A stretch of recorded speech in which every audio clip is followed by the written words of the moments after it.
Halo sahabatku di channel Cerita Momo. Apa kabar kalian hari ini? Momo harap semuanya sehat dan bahagia ya. Siap-siap, karena kali ini Momo akan membawa kalian masuk ke sebuah kisah yang bukan hanya menguji kesabaran, tapi juga memicu amarah. Bayangkan ini, kamu sudah bekerja keras mati-matian, pulang larut malam, tapi pemandangan pertama yang menyambutmu adalah anakmu sendiri, Rio, menangis kedinginan di teras rumah.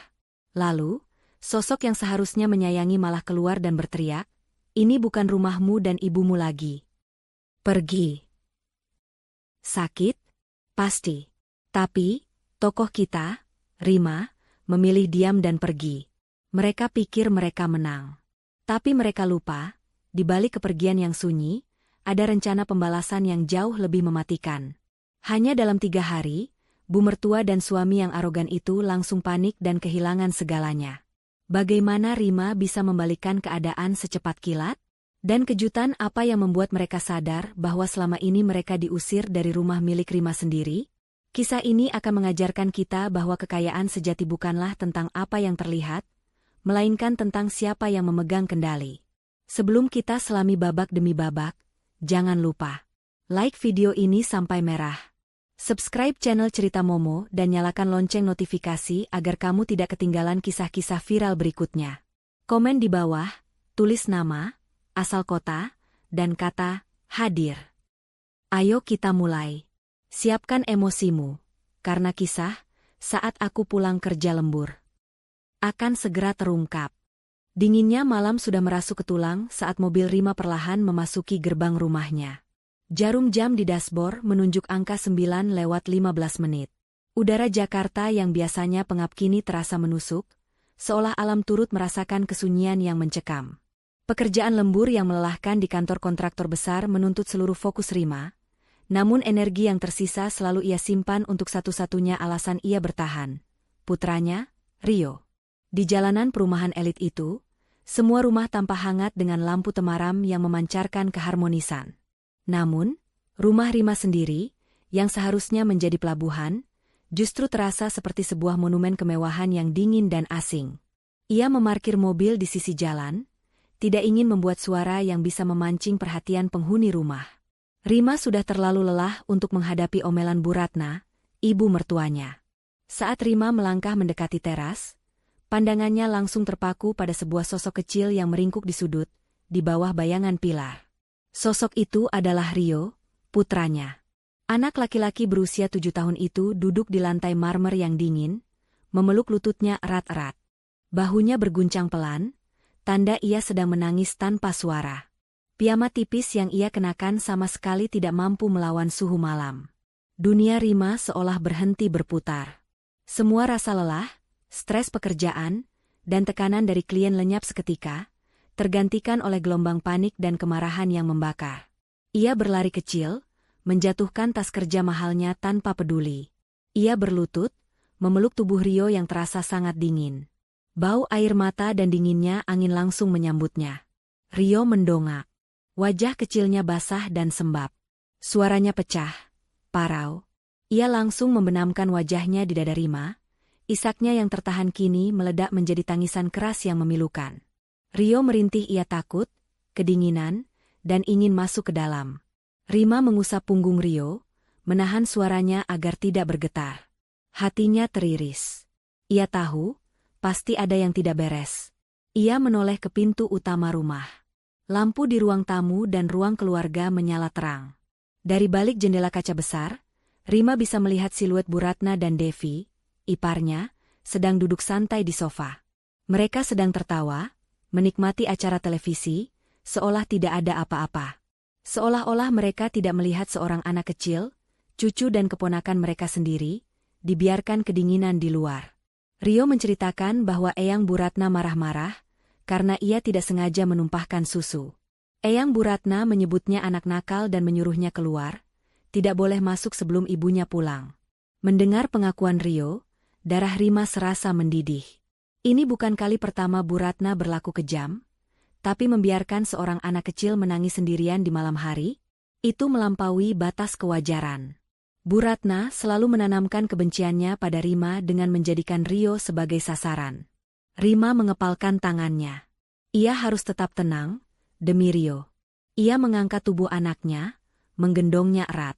Rio memeluk lehernya, tubuhnya menggigil.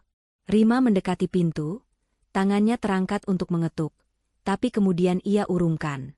Ia tidak ingin membuat keributan yang malah akan membuat Rio semakin takut. Ia memilih mendengarkan dulu. Dari dalam, terdengar suara Bu Ratna yang melengking, mengatakan agar si nakal itu dibiarkan saja di luar biar tahu rasa. Bu Ratna menyebut Rio anak pembawa sial, sama seperti ibunya. Devi menimpali dengan tawa sinis. Ia mengatakan Rima pulang juga sudah larut, tidak becus mengurus anak. Devi melanjutkan dengan nada menghasut agar Rima berhenti bekerja dan tinggal di rumah mengurus mereka. Ucapan Devi yang begitu enteng dan jahat itu menghantam telinga Rima lebih keras daripada tamparan. Itu bukan hanya penghinaan, tapi sebuah rencana yang terstruktur. Mereka ingin Rima melepaskan karir emasnya, menyerahkan gajinya untuk menopang perusahaan Adnan yang sedang goyah, dan hanya menjadi babu bagi keluarga ini. Rima tahu ini adalah salah satu upaya mereka untuk menyingkirkannya dari dunia kerja yang sangat ia cintai, tempat ia menemukan harga dirinya. Rima menarik napas dalam-dalam, berusaha menenangkan detak jantungnya yang bergemuruh. Ia berjalan menjauhi pintu. Ia tidak akan meminta izin masuk. Ia tidak akan mengemis. Ia sudah mencapai titik di mana kesabaran bukan lagi kebajikan, melainkan kebodohan. Tiba-tiba, suara deru mobil terdengar. Itu adalah Adnan, suami Rima. Rima merasakan sedikit harapan, berharap Adnan bisa memperbaiki situasi. Adnan turun dari mobil dengan wajah lelah. Ia melihat Rima yang berdiri di teras menggendong Rio yang masih terisak.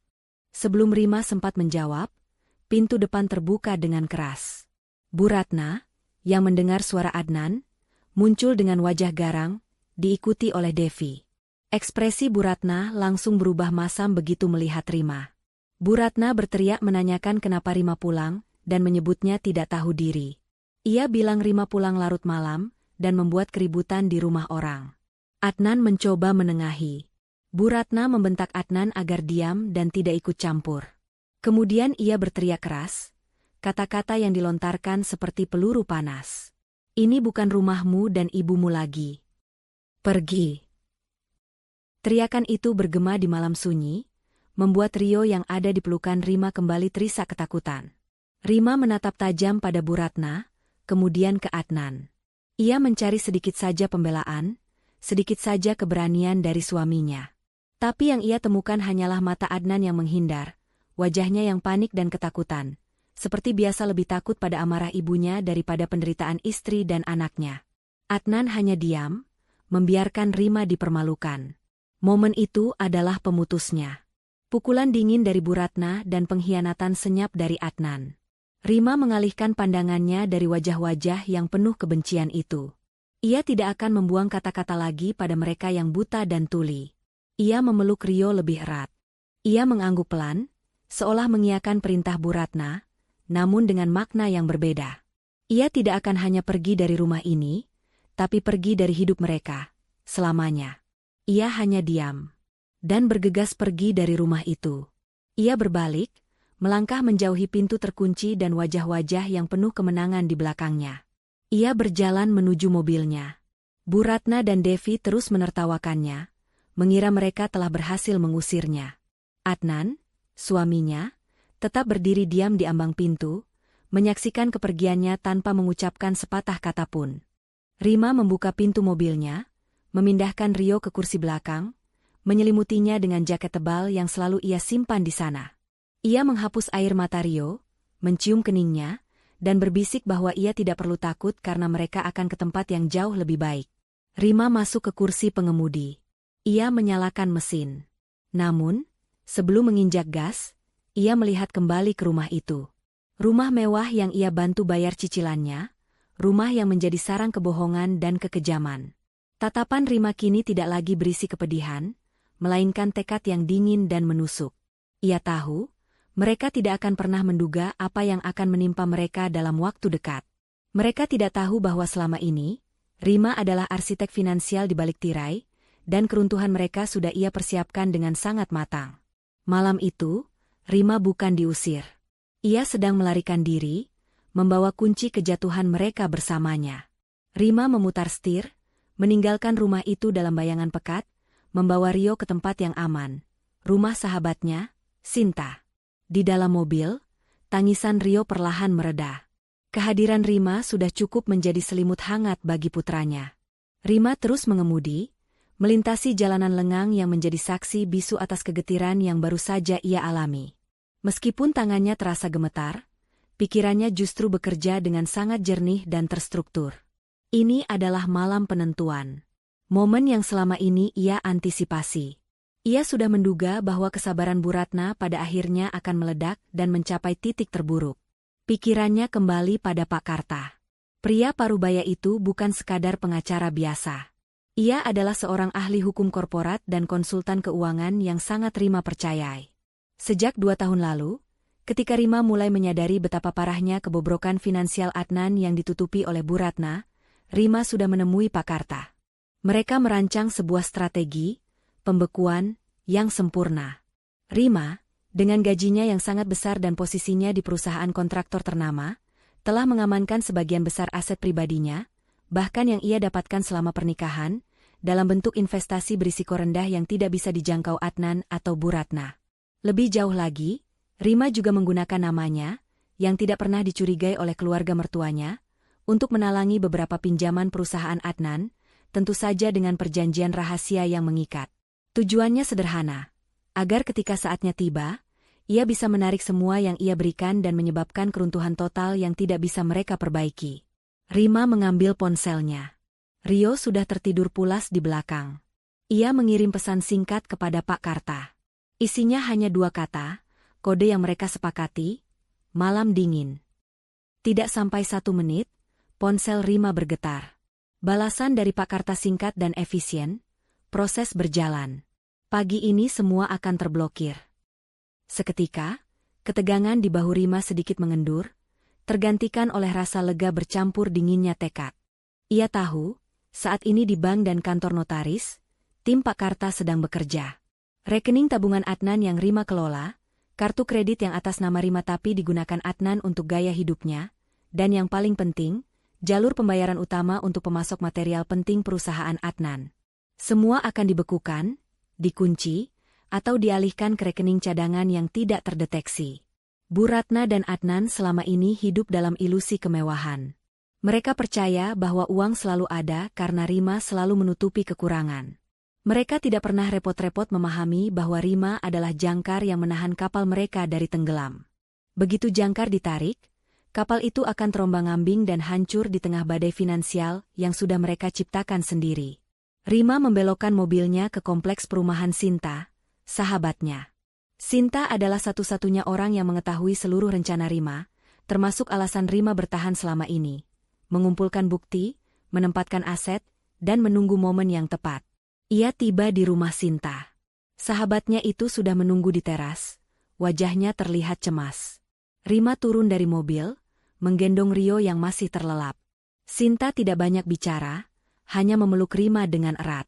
Pelukan itu lebih berarti daripada 1000 kata. Rima tahu, ia tidak sendirian.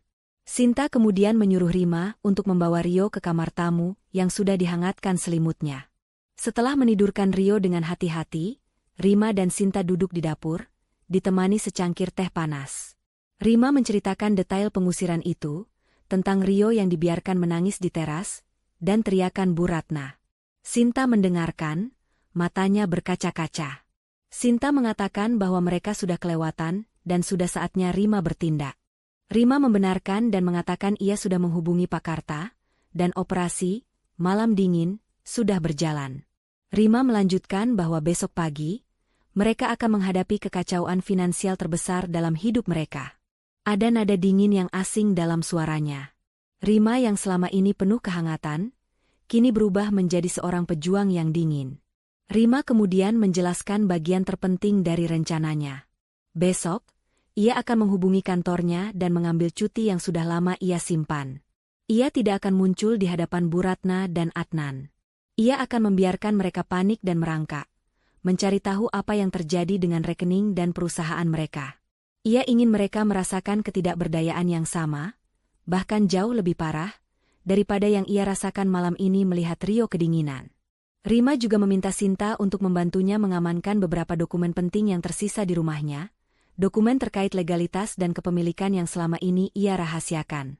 Dokumen yang menjadi kunci utama dari plot twist yang akan Rima perkenalkan di akhir cerita. Dokumen yang membuktikan bahwa rumah yang menjadi sumber keangkuhan Bu Ratna itu, sejatinya telah dibeli oleh Rima melalui PT anonimnya, yang merupakan perusahaan investasi rahasia. Rima mengatakan ia ingin mereka tahu, setelah semua drama ini, bahwa mereka diusir dari rumah yang sebenarnya miliknya. Ia ingin mereka tahu betapa bodohnya mereka. Dendam yang lahir dari cinta seorang ibu yang putranya diperlakukan dengan keji. Sinta mengangguk, terkesima dengan kesiapan Rima. Ia berjanji akan membantu dan memastikan mereka menyesal. Sinta mengatakan Rima adalah pemilik sejati, baik dari segi emosional maupun finansial. Malam itu, Rima tidak tidur. Ia menghabiskan sisa malam untuk menyusun rencana terperinci dengan Pak Karta melalui sambungan telepon. Mulai dari kronologi penarikan aset, persiapan gugatan cerai, hingga pengamanan bukti perlakuan buruk Bu Ratna terhadap Rio, termasuk rekaman CCTV yang diam-diam dipasang atas saran Pak Karta. Setiap detik yang berlalu adalah perencanaan yang matang, yang akan menjamin bahwa dalam waktu 3 hari ke depan, kepanikan Bu Ratna akan mencapai puncaknya. Ia tidak hanya akan menceraikan Adnan, tapi juga memutus akar finansial keluarga mereka. Ia memastikan semua dana darurat Rio sudah aman, jauh dari jangkauan siapapun. Rima bahkan memproses pengajuan izin penarikan beberapa investasi besar yang akan digunakan untuk mengamankan operasional perusahaannya sendiri, sekaligus memberikan tekanan maksimal pada perusahaan Adnan yang kini menjadi kompetitor utama. Rima kini adalah seorang jenderal yang telah menyatakan perang. Malam dingin itu adalah akhir dari kesabaran Rima, dan awal dari kehancuran Bu Ratna dan Adnan. Rima sudah siap. Pagi menyingsing tanpa kehangatan bagi Rima. Setelah malam tanpa tidur, ia berdiri di jendela kamar Sinta, menatap matahari terbit bukan dengan harapan, melainkan dengan ketajaman seorang pemangsa yang siap bergerak. Rio masih terlelap, napasnya teratur, dan itu adalah satu-satunya hal yang memberi Rima ketenangan. Sementara Rio tidur, di seberang kota, di rumah yang baru semalam Rima tinggalkan, hari yang penuh kekacauan baru saja dimulai. Rima sudah membayangkan adegan yang terjadi di sana. Bu Ratna pasti akan bangun, menikmati secangkir teh pagi di teras, tanpa memikirkan Rima sedikitpun. Adnan akan bersiap ke kantor, mengharapkan setumpuk uang tunai darurat yang selalu Rima sediakan untuk menambal lubang-lubang kecil dalam bisnisnya. Dan Devi, iparnya, akan sibuk mencoba memesan barang-barang mewah terbaru menggunakan kartu kredit tambahan yang selama ini Rima bayar tagihannya. Namun, pagi ini berbeda. Tepat pukul 8, Rima menerima laporan pertama dari Pak Karta.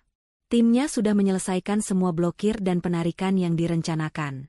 Rekening utama yang digunakan Adnan untuk mencairkan dana operasional perusahaan telah dibekukan, dikarenakan adanya laporan transaksi mencurigakan yang dibuat oleh pihak ketiga, yaitu perusahaan investasi rahasia milik Rima sendiri.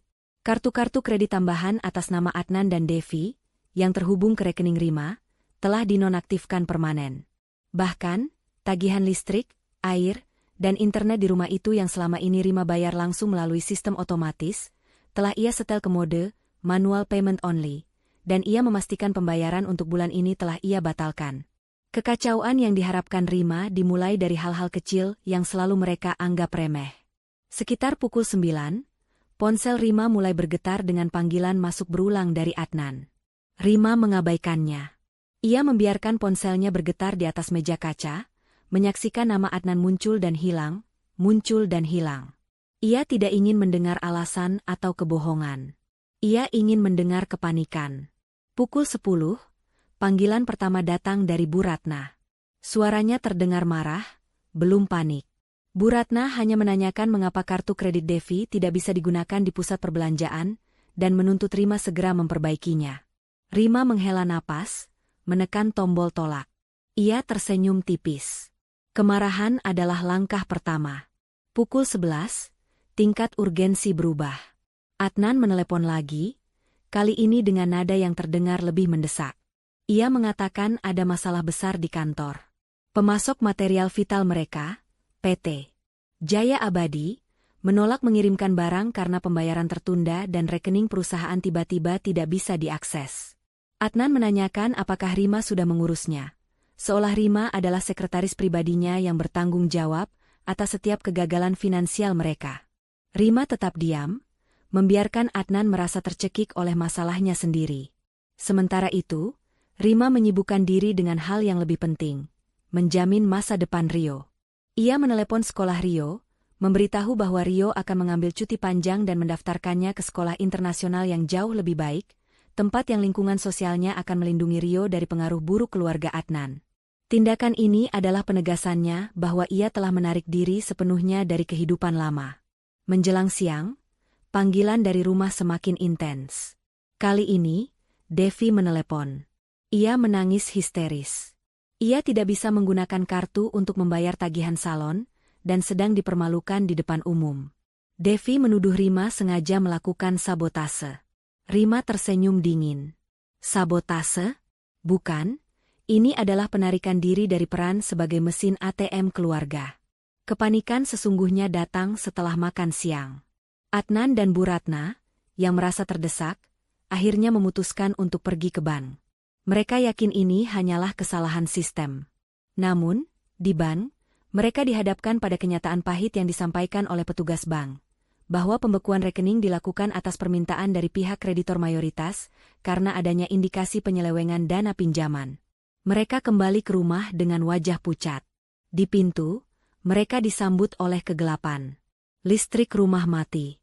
Air juga tidak mengalir. Bu Ratna mengamuk, menuduh Rima tidak membayar tagihan.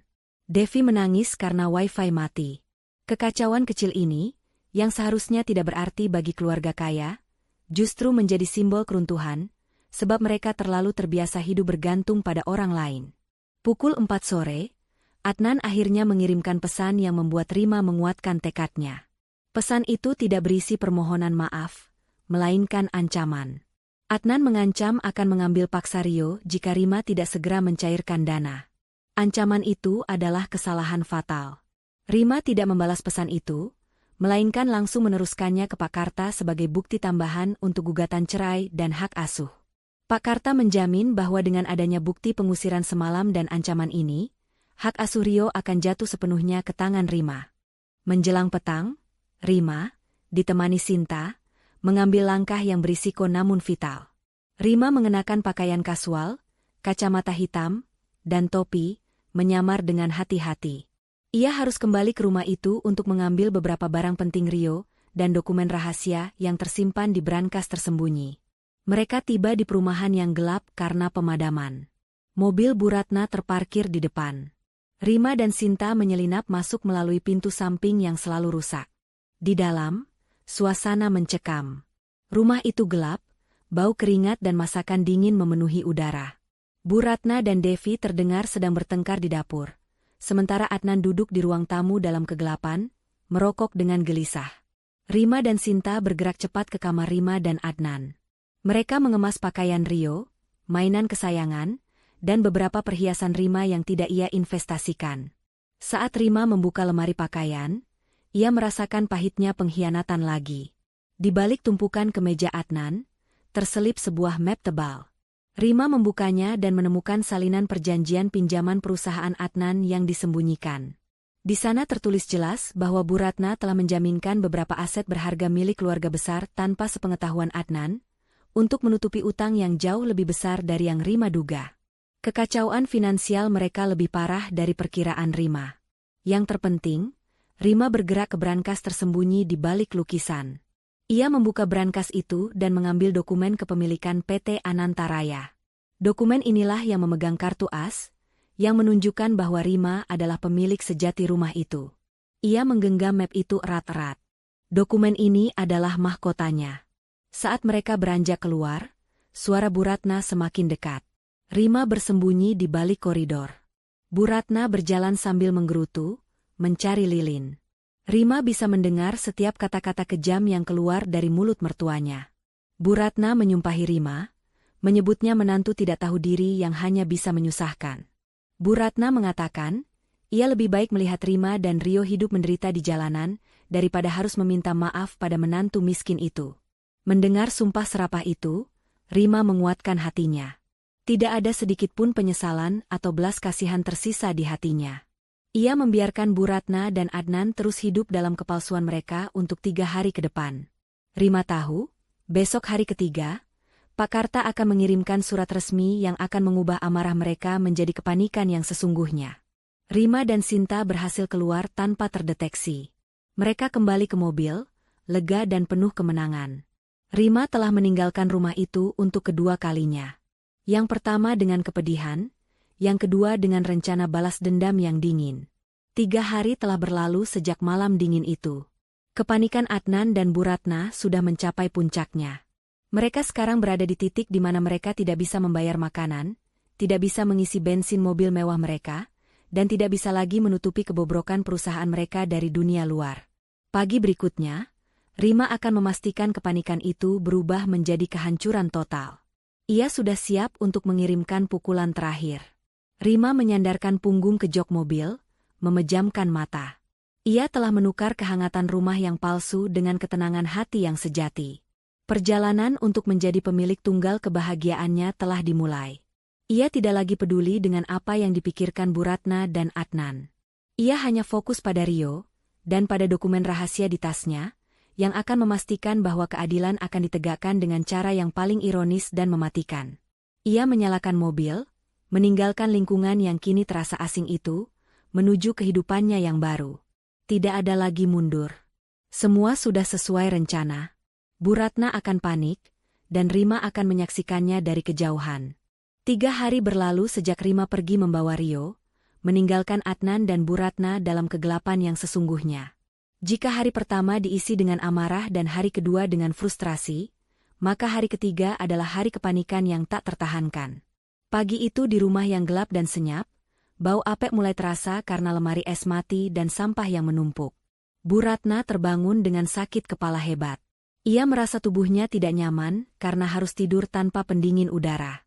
Ketiadaan listrik, air, dan internet telah merenggut semua kenyamanan yang selama ini ia anggap sebagai hak mutlaknya. Ia mencoba menyalakan kompor gas, tetapi gagal karena Adnan lupa membayar iuran gas sejak bulan lalu, yang biasanya diurus Rima. Bu Ratna beranjak ke kamar mandi, berharap bisa membasuh wajahnya. Begitu keran dibuka, hanya suara gemericik udara yang keluar. Air mati total. Bu Ratna menjerit frustrasi. Ia menyalahkan Rima atas semua kekacauan ini, tanpa menyadari bahwa sistem pembayaran yang selama ini ia hina sebagai pekerjaan remeh, itulah yang menopang kehidupan mewah mereka. Ia keluar kamar dan mendapati Devi sedang duduk di sofa dengan wajah cemberut, menatap ponselnya yang mati karena kehabisan baterai. Devi mengeluh karena tidak bisa menghubungi teman-temannya atau mencari tahu gosip terbaru. Devi menuntut ibunya melakukan sesuatu. Kekacauan di rumah menjalar ke dapur. Makanan sisa semalam sudah basi. Mereka tidak bisa memasak. Mereka tidak bisa mandi. Mereka tidak bisa menikmati secangkir kopi pagi. Rasa lapar dan gerah membuat emosi Bu Ratna dan Devi memuncak. Mereka saling menyalahkan, menciptakan atmosfer tegang di tengah rumah megah yang kini terasa seperti penjara. Adnan masuk dari halaman belakang dengan wajah kusut dan bermandikan keringat. Ia baru saja mencoba menyalakan generator cadangan, tetapi mesin itu juga rusak dan membutuhkan suku cadang yang harganya melambung tinggi. Parahnya, ia tidak punya uang tunai sepeser pun. Semua kartu ditolak, dan rekening banknya masih diblokir tanpa alasan jelas. Setidaknya itu yang disampaikan pihak bank kepadanya. "Bu, kita harus cari Rima sekarang juga," desak Adnan, suaranya parau karena putus asa. "Hari ini jatuh tempo pembayaran utang ke PT Jaya Abadi. Kalau kita gagal bayar, mereka akan membatalkan proyek besar kita dan menuntut ganti rugi yang bisa menghancurkan perusahaan." Bu Ratna, yang tadinya hanya fokus pada ketidaknyamanan pribadi, kini tersentak. PT Jaya Abadi adalah pemasok material utama untuk proyek prestisius yang menjadi harapan terakhir perusahaan mereka. Jika itu gagal, reputasi mereka di industri akan hancur lebur, dan aset yang tersisa akan disita. "Kenapa kamu baru bilang sekarang, Adnan? Itu tanggung jawabmu. Cepat telepon Rima. Dia pasti sudah gila. Dia sengaja melakukan ini untuk mempermalukan kita," teriak Bu Ratna, kepanikannya mulai menggerogoti arogansinya. Adnan mencoba menelepon Rima lagi. Tidak ada jawaban. Ia mencoba menelepon Sinta. Sama. Ditolak. Dalam keputusasaan, Adnan menghubungi kantornya. Sekretarisnya melaporkan serangkaian berita buruk yang membuat lutut Adnan lemas. Bukan hanya PT Jaya Abadi yang menuntut pembayaran, tetapi ada surat peringatan resmi dari konsultan hukum yang mewakili beberapa kreditur lain. Surat itu meminta audit mendesak terhadap laporan keuangan perusahaan karena adanya kejanggalan besar dalam alokasi dana pinjaman. Yang paling menakutkan, surat itu berasal dari firma hukum Pak Karta. Nama yang asing bagi Adnan, tetapi terdengar sangat profesional dan mengancam. Pak Karta? Siapa dia? Adnan? Tanya Bu Ratna, wajahnya semakin pucat saat Adnan membacakan nama pengacara tersebut. Adnan menggeleng, tidak tahu. Ia tidak pernah berurusan dengan pengacara kaliber tinggi. Semua urusan legal dan keuangan yang rumit selalu diurus oleh Rima. Saat Adnan sedang tenggelam dalam kepanikan, ponsel Bu Ratna berdering. Itu adalah panggilan dari seorang notaris yang sangat ia kenal. Bu Ratna menjawab dengan nada angkuh yang tersisa. Ada apa, Pak? Jangan mengganggu saya. Saya sedang ada masalah, kata Bu Ratna. Notaris itu berbicara dengan suara serius, menyampaikan kabar yang membuat Bu Ratna tercekat dan ponselnya nyaris jatuh. Notaris itu menginformasikan bahwa permohonan pembekuan sertifikat aset atas nama Bu Ratna telah disetujui dan akan segera dilanjutkan ke proses penyitaan. Notaris menjelaskan bahwa pembekuan ini terkait dengan jaminan yang pernah Bu Ratna berikan untuk pinjaman perusahaan yang kini sudah jatuh tempo. Bu Ratna menyadari, pinjaman yang ia kira sudah ditutupi dengan dana Rima, ternyata kembali menghantuinya. Bahkan, ia ingat bahwa beberapa aset keluarga besarnya yang seharusnya ia lindungi kini terancam. Kepanikan Bu Ratna mencapai puncaknya. Rumah gelap yang ia tinggali kini terasa dingin, bukan karena listrik mati, tetapi karena ketakutan. Tidak, itu tidak mungkin. Saya punya sertifikat rumah ini. Saya punya bukti, teriak Bu Ratna, suaranya pecah. Ia lari ke kamarnya, mengobrak-abrik lemari besi yang menyimpan dokumen-dokumen berharga. Sementara Bu Ratna mencari dokumen yang ternyata sudah Rima amankan, Adnan melihat Devi yang tiba-tiba berteriak di depan jendela. Bu, Adnan, ada mobil-mobil besar di depan. Mereka memasang spanduk dan ada truk derek. Seru Devi, matanya membelalak ketakutan. Adnan berlari ke jendela. Di depan gerbang rumah, memang sudah berjejer beberapa mobil hitam mewah dan satu truk derek. Beberapa pria berbadan tegap turun, dipimpin oleh seorang pria bersetelan mahal yang Adnan duga adalah Pak Karta sendiri atau utusannya. Di pagar rumah, mereka memasang spanduk besar berwarna merah yang bertuliskan, "Properti ini dalam pengawasan hukum atas perintah pengadilan." Bu Ratna keluar dari kamar dengan napas terengah-engah, wajahnya benar-benar pucat. Ia melihat pemandangan di luar. Spanduk merah yang mencolok itu membuat tetangga mulai berdatangan, berbisik-bisik dan mengambil foto. Rasa malu yang mematikan kini jauh lebih menyakitkan daripada listrik yang mati. Ini pasti kerjaan Rima. Wanita gila itu, raung Bu Ratna, menunjuk keluar dengan tangan gemetar. Cepat Adnan, telepon Rima sekarang. Katakan padanya, kalau dia menghentikan semua ini, kita akan memberinya apapun yang dia mau. Uang, perusahaan, apapun. Adnan, yang sudah sepenuhnya panik, menuruti perintah ibunya. Ia kembali menelepon Rima, kali ini tidak dengan ancaman, melainkan dengan suara memohon yang memalukan. Adnan mengatakan ia minta maaf. Ia meminta Rima kembali dan membereskan kekacauan ini. Ia bahkan berjanji tidak akan membiarkan ibunya mengganggu Rima dan Rio lagi. Rima, yang sedang duduk santai di rumah Sinta, akhirnya mengangkat telepon. Ia tidak berbicara, hanya mendengarkan kejatuhan Adnan yang menyedihkan. Rima, tolong. Kita sudah hancur. Semua diblokir, Bu Ratna sudah disita asetnya.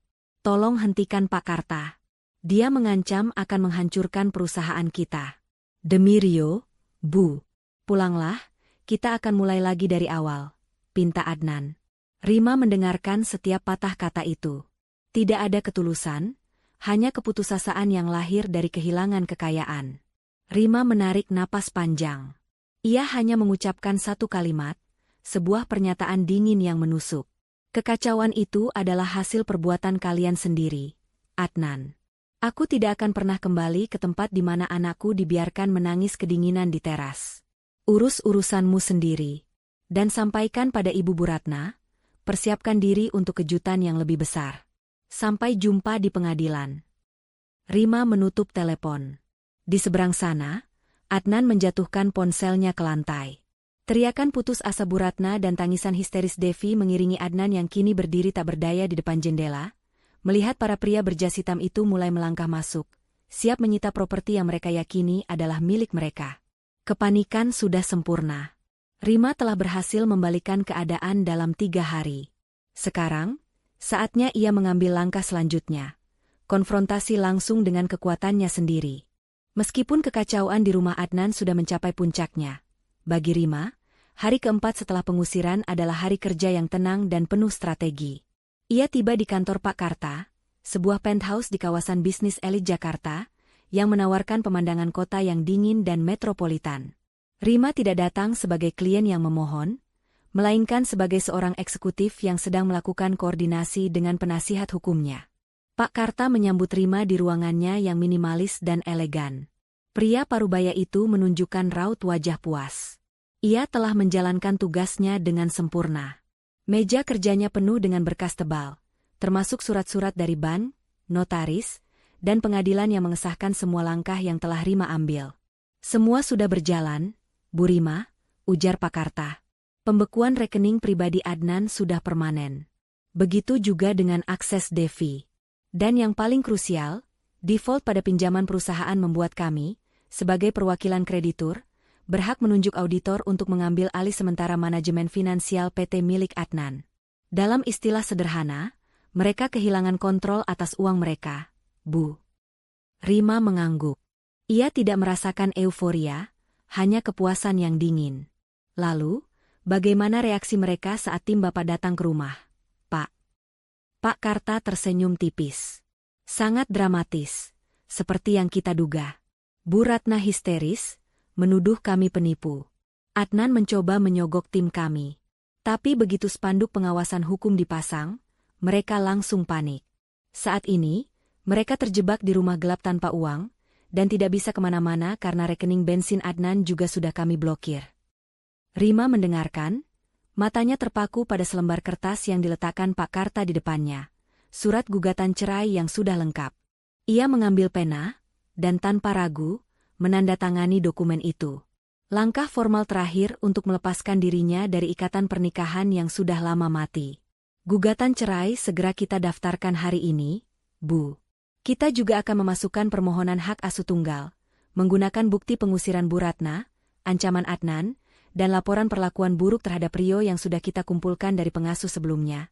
Jelas Pak Karta, suaranya tegas. Kini, Rima beralih ke fokus utama yang akan mematikan bisnis Adnan. Sekarang, mari kita bicarakan tentang PT Jaya Abadi, Pak, kata Rima. PT Jaya Abadi adalah pemasok material vital mereka. Saya tahu Adnan sangat bergantung pada pasokan mereka untuk proyek besar yang sedang berjalan. Begitu pasokan terhenti, mereka akan dikenakan denda besar dan proyek itu akan gagal total. Saya ingin Bapak menindaklanjuti secara resmi pembatalan pasokan. Pak Karta menggeser berkas lain. Tentu, Bu, tapi kita bisa lakukan lebih dari itu. Ingat, perusahaan tempat Ibu bekerja memiliki posisi dominan di pasar konstruksi. Adnan membutuhkan produk dari perusahaan Ibu. Jika dia mencoba mencari pemasok lain, perusahaan Ibu bisa memblokir jaringan distribusinya secara tidak langsung, atas dasar perjanjian non-kompetisi yang sudah kita buat sebelumnya.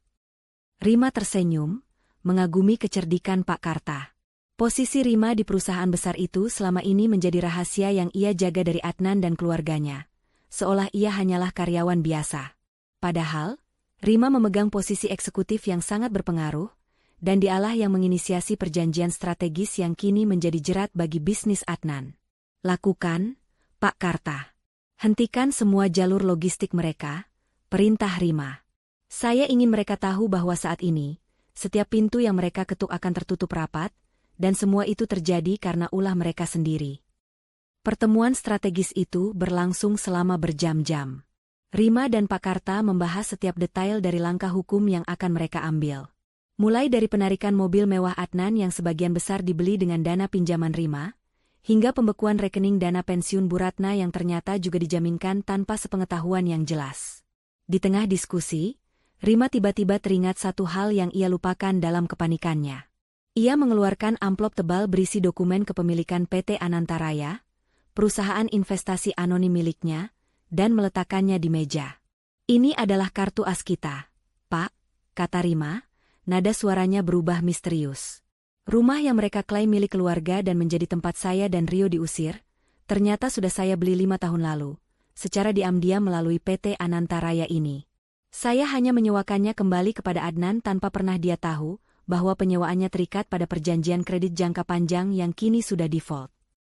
Pak Karta terdiam sejenak, menatap Rima dengan ekspresi campur aduk antara kagum dan terkejut. "Luar biasa, Bu Rima. Ini adalah plot twist yang sempurna. Jadi, pada dasarnya, Bu Ratna berteriak, 'Pergi!' dan mengusir Anda dari properti yang secara sah milik Anda sendiri," kata Pak Karta, tertawa pelan. "Ini akan menjadi poin terkuat kita di pengadilan. Gugatan penarikan properti ini akan langsung kita ajukan, menuntut pengosongan rumah tersebut dalam waktu 24 jam setelah putusan dikeluarkan." Rima menatap dokumen itu. Keputusan untuk menyamarkan kepemilikan rumah itu dulu adalah naluri pertahanan diri yang kini terbukti sangat tepat. Ia tahu, rumah itu adalah simbol kekuasaan bagi Bu Ratna. Merenggut rumah itu adalah cara paling telak untuk menghancurkan arogansi mereka. "Saya ingin penarikan rumah ini dilakukan segera setelah gugatan cerai didaftarkan, Pak. Saya ingin berita ini menjadi puncak dari kepanikan mereka," desak Rima. "Saya ingin mereka tahu, bukan hanya finansial mereka yang hancur, tetapi juga ilusi kekuasaan mereka." Rima merasa ringan.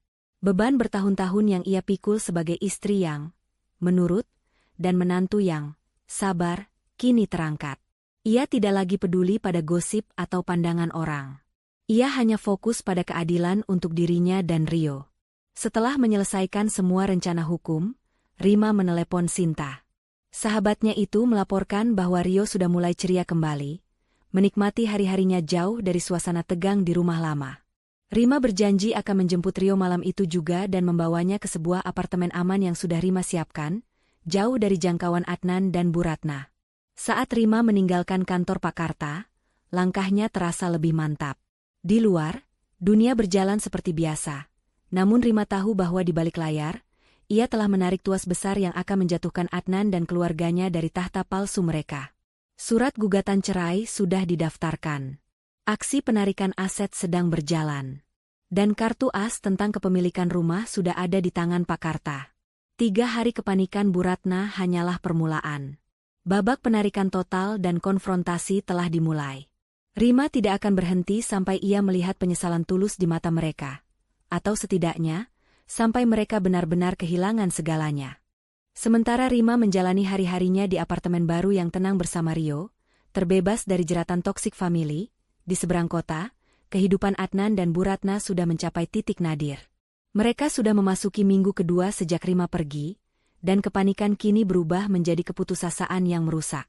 Di rumah yang masih gelap gulita dan pengap, Bu Ratna dan Adnan duduk saling berhadapan di ruang tamu. Lilin menjadi satu-satunya sumber cahaya, menciptakan bayangan-bayangan mengerikan di dinding yang mewah. Mereka kini hanya bisa makan mie instan yang mereka beli menggunakan sedikit uang tunai terakhir yang Devi miliki. "Kita tidak bisa begini terus, Adnan," raung Bu Ratna, suaranya serak. "Reputasi kita hancur. Semua orang di perumahan ini tahu rumah kita disita. Karyawan di kantormu mulai berhenti karena tidak digaji. Kamu harus mencari pinjaman baru. Cepat cari teman-temanmu yang kaya." Adnan hanya bisa menunduk. Ia sudah mencoba semua temannya. Begitu mereka mendengar nama perusahaannya dan melihat berita samar tentang pembekuan aset, semua pintu tertutup rapat. Tidak ada yang mau berurusan dengan kapal yang sedang tenggelam. "Semua orang tahu, Bu. Mereka tahu perusahaan kita sedang hancur." Dan anehnya, mereka semua bertanya tentang Rima. Mereka bertanya kenapa Rima yang biasanya menalangi, sekarang menghilang, ujar Adnan dengan suara lirih. Bu Ratna merengut jijik. Ia tidak mau mengakui bahwa mereka bergantung pada menantu yang ia hina. Tutup mulutmu. Jangan pernah sebut nama wanita itu lagi. Kita bisa mencari bantuan dari Pak Dharma. Dia adalah teman ayahmu, dia pasti mau menolong. Pak Dharma adalah seorang pengusaha properti kenalan lama keluarga Adnan, yang dikenal karena kemurahan hati dan kekayaan yang tak terbatas. Adnan skeptis, tetapi Bu Ratna mendesak. Malam itu juga, Adnan dan Bu Ratna, dengan mobil Adnan yang bensinnya nyaris habis, pergi menemui Pak Dharma di kawasan Pondok Indah. Pertemuan itu adalah penghinaan yang lain. Pak Dharma menyambut mereka dengan sopan. Tetapi begitu Adnan mulai menjelaskan masalah pinjaman dan blokir aset, Pak Dharma menggelengkan kepala. Nak Adnan, saya minta maaf. Saya tidak bisa membantu, kata Pak Dharma. Saya pernah ditawari untuk berinvestasi di perusahaan kalian, tapi setelah saya melakukan due diligence, ternyata risiko finansialnya terlalu tinggi. Apalagi setelah saya dengar kabar PT Anantaraya menuntut pembekuan aset karena indikasi penyelewengan dana. Adnan dan Bu Ratna terkejut. Mereka tidak pernah menduga bahwa kabar tentang PT Anantaraya sudah menyebar di kalangan bisnis. Mereka bahkan tidak tahu siapa pemilik PT misterius yang kini menjadi jurusita bagi aset mereka itu. PT Anantaraya? Siapa pemilik perusahaan itu? Pak, kami tidak pernah berurusan dengan mereka. Tanya Bu Ratna, suaranya menipis. Pak Dharma hanya mengangkat bahu. Saya tidak tahu persis. Tapi yang jelas, mereka adalah pemain besar di bisnis properti dan konstruksi. Sangat tertutup, tapi sangat kuat. Dan yang saya tahu, mereka tidak main-main. Ketika mereka menuntut ganti rugi, biasanya total dan menghancurkan. Bu Ratna dan Adnan kembali ke rumah dengan tangan hampa dan hati yang remuk. Harapan mereka pada Pak Dharma kandas. Mereka merasa terpojok, dikejar-kejar oleh bayangan PT misterius yang Rima ciptakan. Di sisi lain kota, Rima berada di kantor Pak Karta lagi. Kali ini bukan untuk merencanakan kehancuran, melainkan untuk menguatkan pertahanan. Rima membawa Rio untuk bertemu Pak Karta, agar Pak Karta juga bisa menyaksikan betapa ceria putranya sekarang, jauh dari tekanan Bu Ratna. Rio yang periang adalah motivasi terkuat Rima. Rima dan Pak Karta meninjau laporan harian tentang kekacauan di pihak Adnan. Rima menyadari Adnan akan mencari bantuan ke segala arah, termasuk mencari utang pada orang-orang yang hanya akan memperburuk situasi mereka. Mereka pasti akan mencari pinjaman rentenir atau bantuan palsu.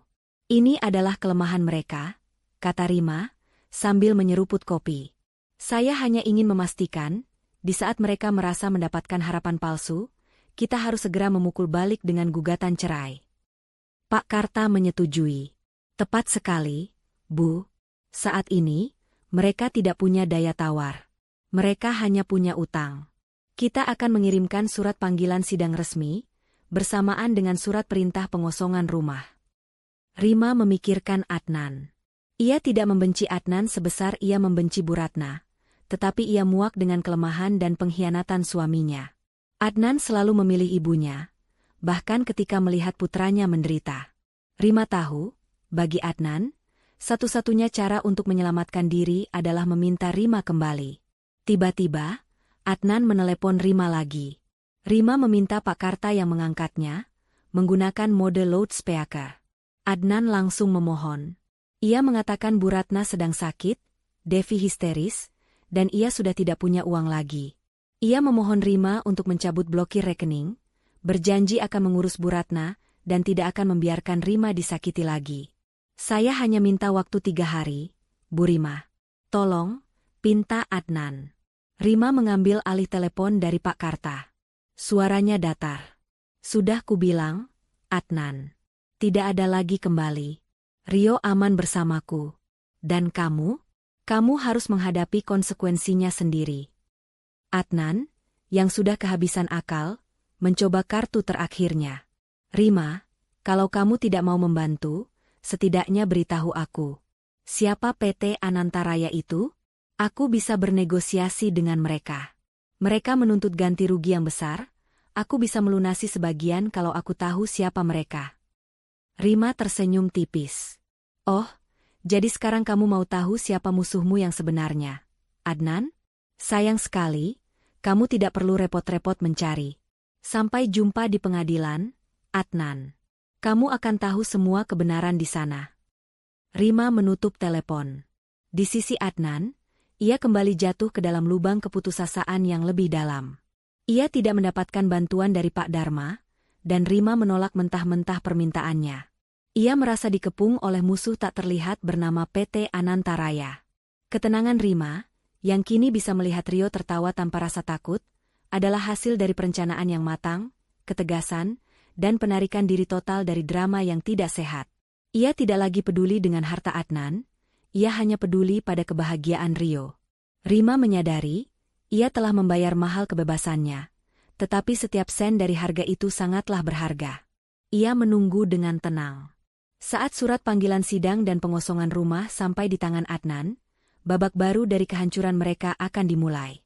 Pagi itu, Adnan terbangun bukan karena alarm, melainkan karena suara gaduh dan ketukan keras di pintu depan yang menggema di seluruh rumah. Sudah hampir 2 minggu sejak Rima pergi, dan Adnan serta Bu Ratna sudah terbiasa dengan kegelapan dan ketiadaan air. Namun, suara di pagi hari ini membawa aura ancaman yang berbeda. Adnan bergegas keluar dari kamar.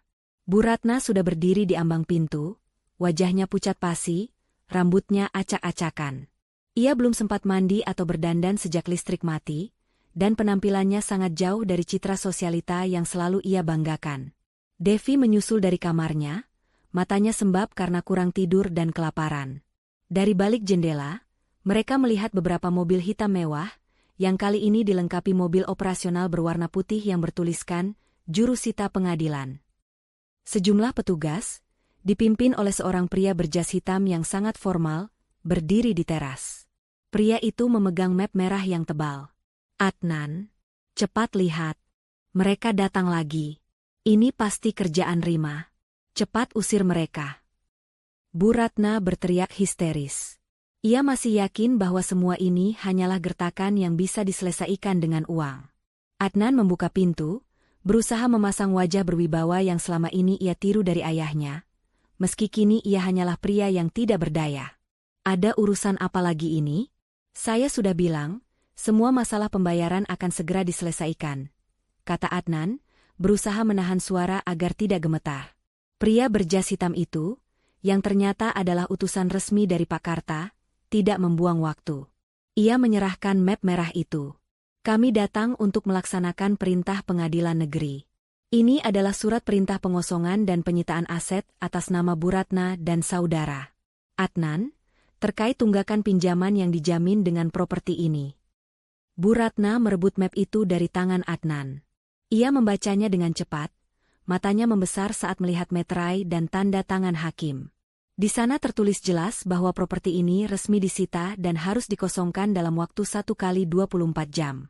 Tapi yang membuat Bu Ratna sesak napas adalah bagian di akhir dokumen, di mana disebutkan bahwa gugatan penarikan properti ini diajukan oleh PT Anantaraya. PT Anantaraya. Adnan, ini dia, perusahaan misterius itu. Mereka yang membeli utang kita dan sekarang menyita rumah kita. Raung Bu Ratna. Kepanikan total mengubahnya menjadi singa betina yang terluka. Petugas penyitaan mulai bergerak masuk ke halaman. Mereka memasang garis polisi dan mengangkut beberapa mobil mewah Adnan yang tersisa. Kekacauan itu menarik perhatian tetangga. Mereka berbisik-bisik, merekam, dan mengambil gambar kehancuran keluarga kaya itu. Bu Ratna yang selama ini paling dihormati dan paling sombong, kini menjadi tontonan yang memalukan. Di tengah hiruk-pikuk penyitaan itu, seorang kurir mendekat dan menyerahkan amplop putih tipis kepada Adnan. Adnan membukanya dengan tangan gemetar. Isinya adalah surat panggilan sidang resmi dari Pengadilan Agama. Surat gugatan cerai dari Rima. Pukulan ganda itu menghantam Adnan begitu telak. Bukan hanya ia kehilangan hartanya, kini ia juga kehilangan istrinya. Ia membaca nama penggugat, Rima, dan nama pengacara, Pak Karta. Semuanya terhubung. Rima tidak hanya pergi, dia telah merencanakan pembalasan yang sistematis. Bu Ratna, yang melihat Adnan terdiam dengan mata kosong, merebut surat itu. Ia membaca nama Rima dan gugatan cerai itu. Amarahnya meluap, bercampur dengan ketakutan kehilangan kekuasaan. Berani-beraninya dia, wanita tidak tahu Bu Ratna tiba-tiba terhenti. Di balik gugatan cerai itu, terselip surat lain. Surat pemberitahuan tentang hak asuh tunggal Rio. Di sana disebutkan bukti-bukti perlakuan buruk yang mendasari permohonan itu, laporan pengasuh lama, dan yang paling mengerikan, rekaman audio insiden malam dingin di teras. Bu Ratna tersadar. Rima tidak hanya pergi. Rima sudah mengumpulkan bukti selama ini. Air mata Bu Ratna tumpah. Namun bukan air mata penyesalan, melainkan air mata karena harga diri yang hancur dan ancaman kehilangan segalanya. Ia tahu, dengan bukti rekaman itu, mereka tidak akan bisa mendapatkan hak asuh Rio. Adnan terduduk di lantai teras. Semua yang ia yakini aman dan permanen kini lenyap. Ia kehilangan rumahnya, bisnisnya, istrinya, dan yang paling menyakitkan, ia akan kehilangan putranya. Penyesalan perlahan menyergapnya. Ia menyesal karena terlalu pengecut untuk membela Rima dan Rio. Bu Ratna menarik Adnan masuk ke dalam rumah yang segera akan menjadi puing-puing kenangan. Kita tidak boleh menyerah, Adnan. Kita harus mencari Rima. Kita harus memohon padanya. Kita akan berjanji untuk berubah. Kita tidak bisa kehilangan Rio. Namun, upaya mereka sia-sia. Rima sudah berada di luar jangkauan. Rima, yang kini bersama Rio, menonton berita tentang penyitaan itu dari ponselnya, di apartemen barunya. Ia melihat bagaimana Adnan terduduk tak berdaya dan Bu Ratna yang histeris. Ia tidak merasakan kemenangan yang manis, hanya rasa lega yang mendalam. Keadilan telah ditegakkan. Pak Karta menelepon Rima. Ia melaporkan bahwa timnya telah berhasil mengunci semua akses dan mereka hanya perlu menunggu proses pengosongan. Adnan sudah menerima gugatan cerai, Bu Rima. Mereka sekarang tahu bahwa semua ini adalah ulah Anda. Apa langkah Anda selanjutnya? Tanya Pak Karta. Saya ingin memberikan mereka waktu 24 jam untuk merenung. Biarkan mereka mencoba mencari solusi palsu, biarkan mereka mencari pinjaman ke semua relasi. Besok pagi, saya ingin Bapak menyiapkan pengumuman resmi di media tentang kegagalan finansial Adnan, dan yang paling penting, pengumuman tentang gugatan penarikan properti oleh PT Anantaraya. Jawab Rima. Suaranya mantap. Rima tahu, Adnan dan Bu Ratna pasti akan mencoba mencari celah untuk menunda pengosongan rumah. Mereka pasti akan mengajukan banding atau mencoba menyuap petugas. Tapi Rima dan Pak Karta sudah mengantisipasi semua itu. Kehancuran mereka sudah tidak terhindarkan. Malam ini, Adnan dan Bu Ratna akan tidur di rumah yang bukan lagi milik mereka, menghabiskan malam dalam keputusasaan yang dingin. Rima memeluk Rio yang sedang mewarnai dengan gembira. Inilah alasan sebenarnya dari semua pertarungan ini. Memastikan masa depan yang bahagia bagi anaknya. Ia sudah tidak lagi takut. Ia sudah tidak lagi disakiti. Ia kini adalah arsitek kehidupannya sendiri, yang siap berdiri tegak di hadapan pengadilan.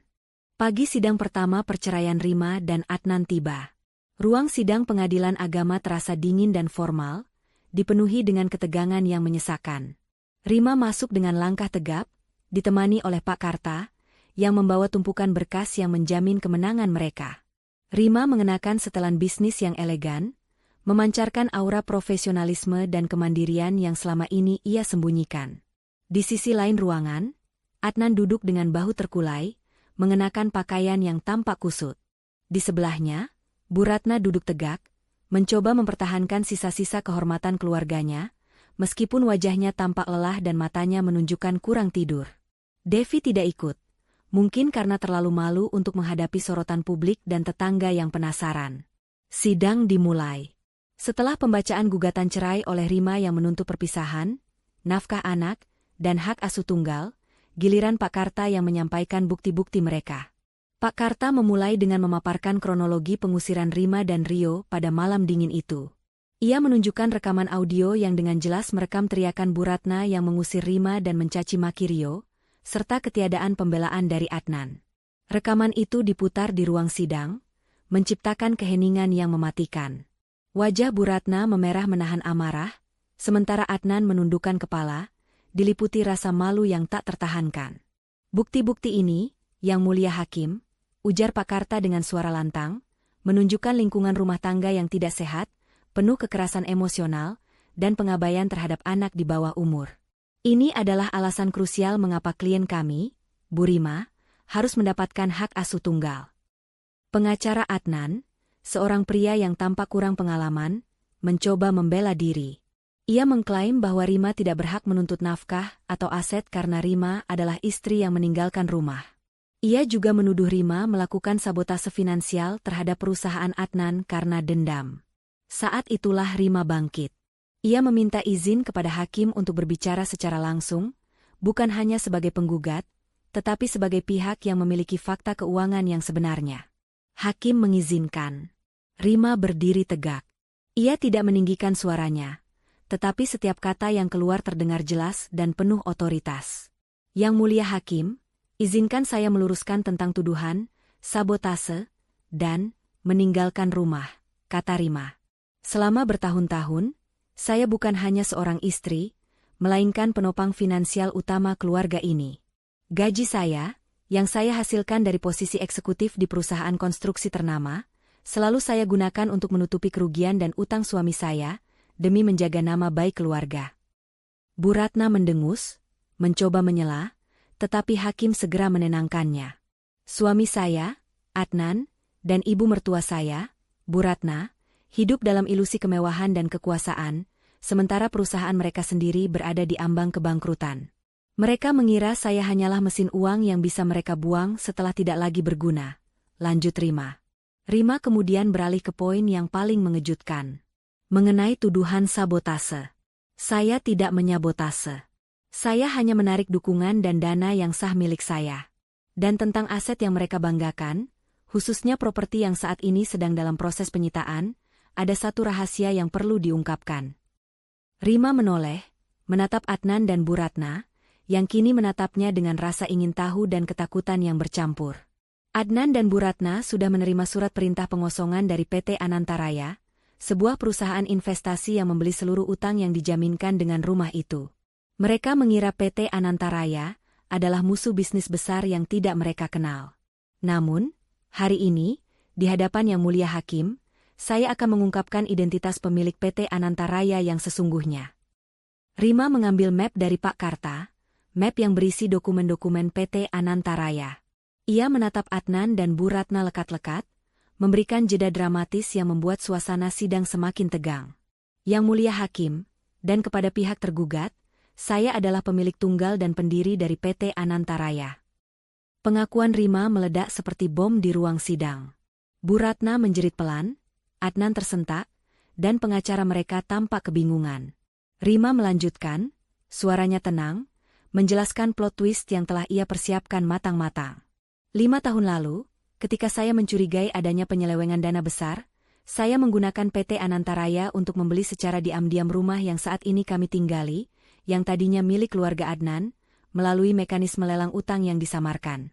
Saya membeli rumah itu untuk menjadikannya sebagai jaminan masa depan Rio, menyewakannya kembali kepada Adnan agar tidak dicurigai.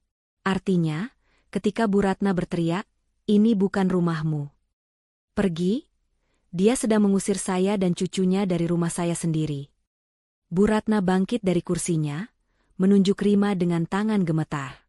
Bohong. Itu tidak mungkin. Dia berbohong. Hakim segera menenangkan Bu Ratna. Pak Karta kemudian menyerahkan semua dokumen legalitas PT Anantaraya, akta pendirian, dan perjanjian pembelian rumah kepada hakim sebagai bukti. Bukti-bukti ini otentik, Yang Mulia, tegas Pak Karta. Klien kami hanya menuntut haknya sebagai pemilik sah. Dengan gugatan cerai ini, kami juga menuntut pengosongan properti tersebut secara permanen, karena klien kami tidak ingin lagi terhubung dengan pihak tergugat. Adnan, yang akhirnya menyadari seluruh kebenaran, menatap Rima. Di mata Adnan kini tidak ada lagi kemarahan, melainkan penyesalan yang mendalam dan rasa tak percaya atas kebodohannya sendiri. Ia telah menghina dan mengusir wanita yang ternyata adalah penyelamat dan pemilik sejati dari semua yang ia miliki. Rima menatap Adnan untuk terakhir kalinya. Di tatapan Rima tidak ada lagi cinta, hanya rasa kasihan. Ia telah membuka rahasia terbesarnya di depan publik, bukan untuk pamer, tetapi untuk menegaskan bahwa perpisahan ini adalah keputusan yang didasarkan pada kekuatan, bukan kelemahan. Babak gugatan cerai dan pengungkapan rahasia telah menjadi pukulan telak yang membuat Bu Ratna dan Adnan tidak memiliki ruang lagi untuk membela diri. Keputusan hakim hanyalah formalitas, karena Rima sudah memenangkan segalanya bahkan sebelum sidang dimulai.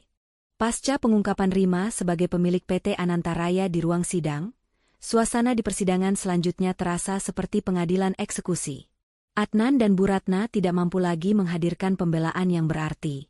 Pengacara mereka hanya bisa mengajukan permohonan keringanan, yang dengan mudah dipatahkan oleh Pak Karta dengan bukti-bukti finansial dan rekaman audio yang solid.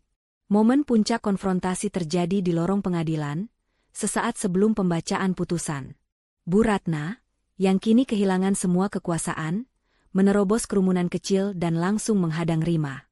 Wajahnya tidak lagi memancarkan arogansi, melainkan campuran antara kemarahan yang tersisa dan keputusasaan. Rima, kamu jahat. Kamu sudah menghancurkan hidup anakku dan semua yang kami miliki. Kenapa kamu lakukan ini padaku? Kenapa kamu menyembunyikan kebenaran tentang rumah itu? Bu Ratna berbisik tajam, berusaha agar kata-katanya tidak didengar banyak orang. Rima menatap lurus ke mata Bu Ratna. Ada kelelahan, tetapi juga ketenangan yang mutlak di wajah Rima. Anda bertanya kenapa, Bu? Saya melakukan ini karena Anda menganggap hidup saya dan anak saya tidak berharga. Anda membiarkan Rio menangis di luar di malam yang dingin. Anda mengusir saya dari rumah yang Anda klaim, padahal sejak awal itu adalah aset yang saya amankan untuk masa depan Rio.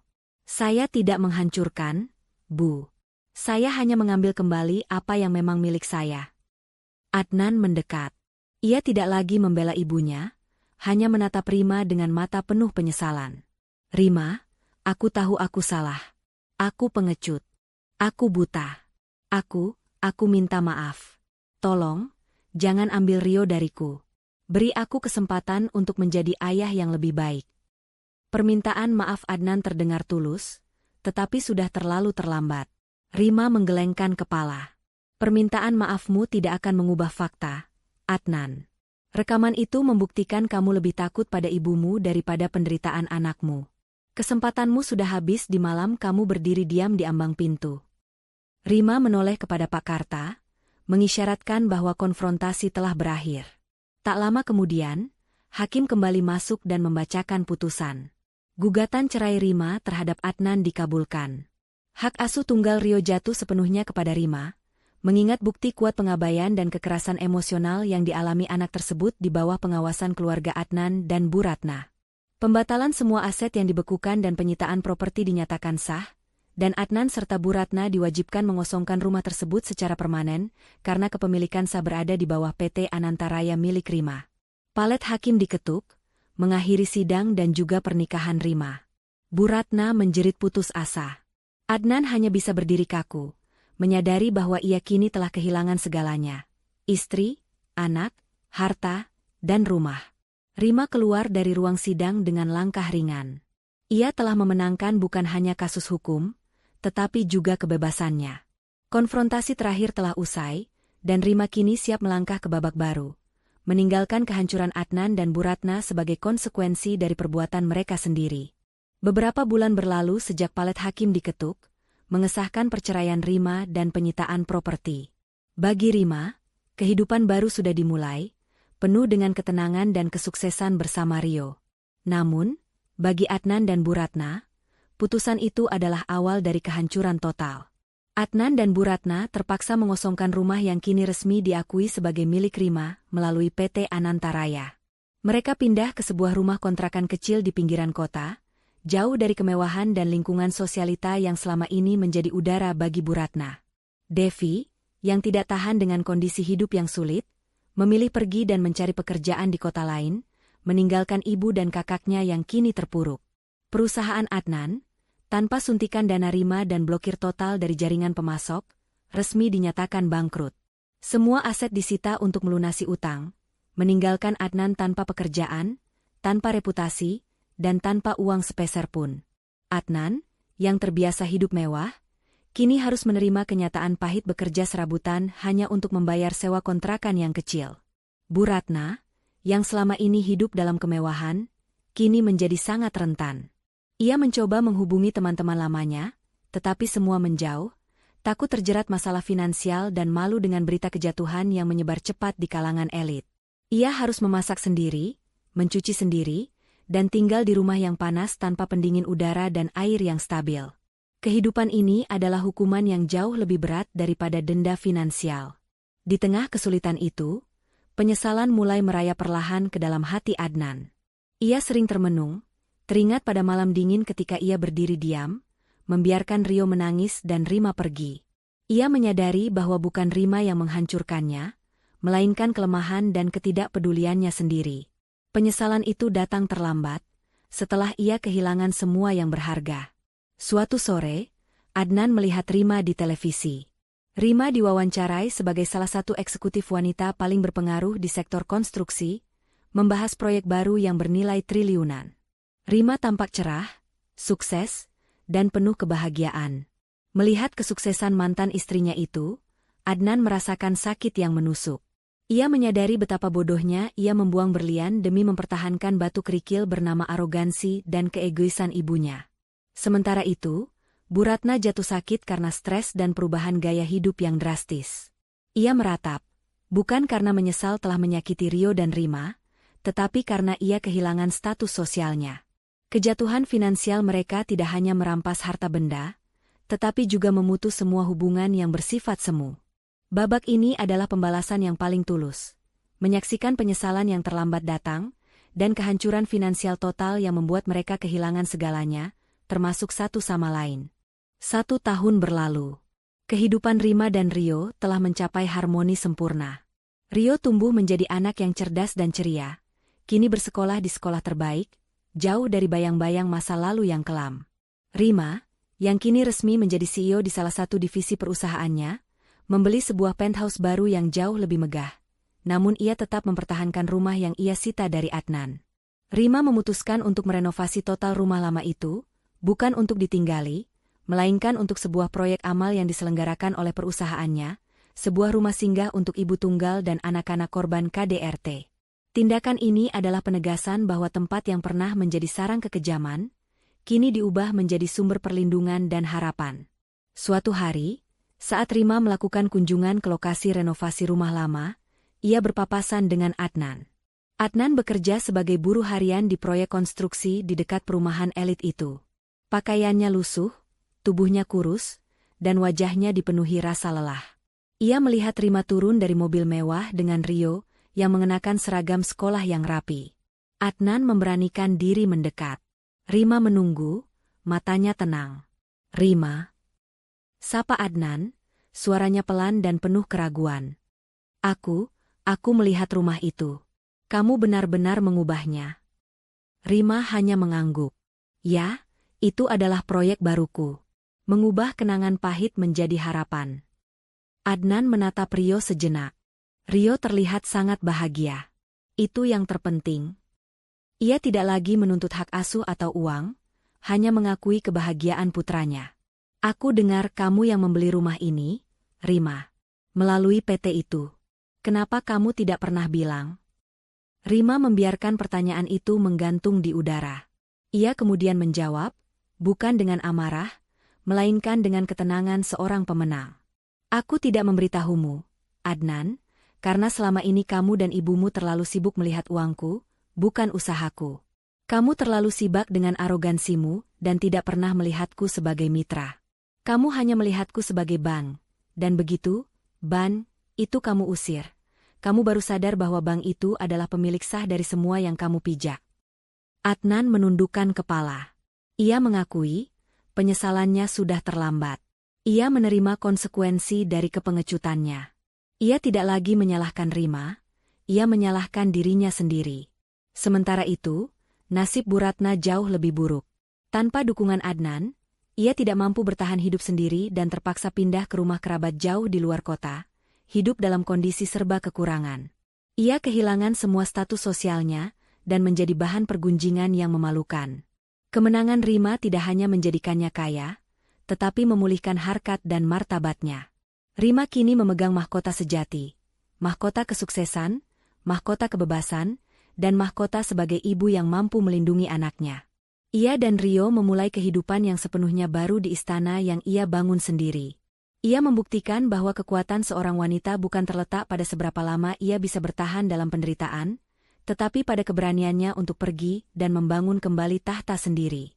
Rima melambaikan tangan kepada Adnan, membiarkan mantan suaminya itu melanjutkan hidupnya dengan penyesalan yang menjadi beban abadi. Rima dan Rio pergi, meninggalkan masa lalu sepenuhnya.